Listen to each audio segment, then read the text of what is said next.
Hello guys, welcome back to IBTOK Maths. All of us once in a while need to scan a document.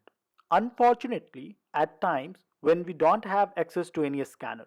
But hey, no worries. In this video I am going to tell you how you can use your phone or an iPad as a scanner.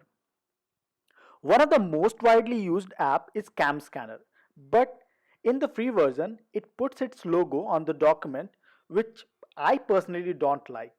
A year back, it was removed by Google from its Play Store as it was having a malware.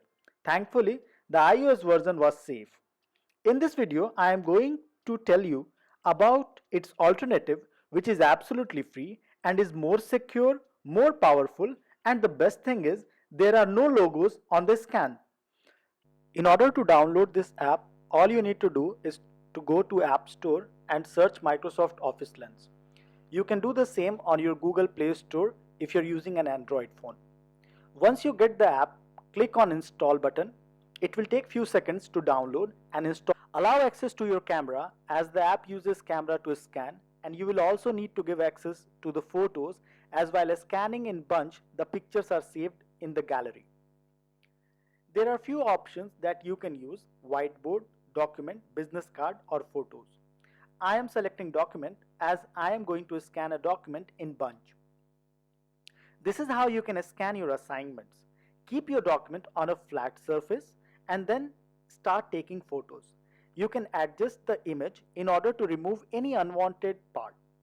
Then click on Add New if you want to add few more pages and if you're scanning in bunch. Keep repeating this till you are done. Once you have finished scanning all the pages, click on the Done. Then select PDF and in the next step, select Phone Storage. It will create a file in My Files tab. You can see all the pages are scanned nice and clear. Click on the Share button and you can airdrop it to your Mac, or you can send this file as an email to yourself to be used later on. Hence, you can take this file and you can use it for uploading purposes.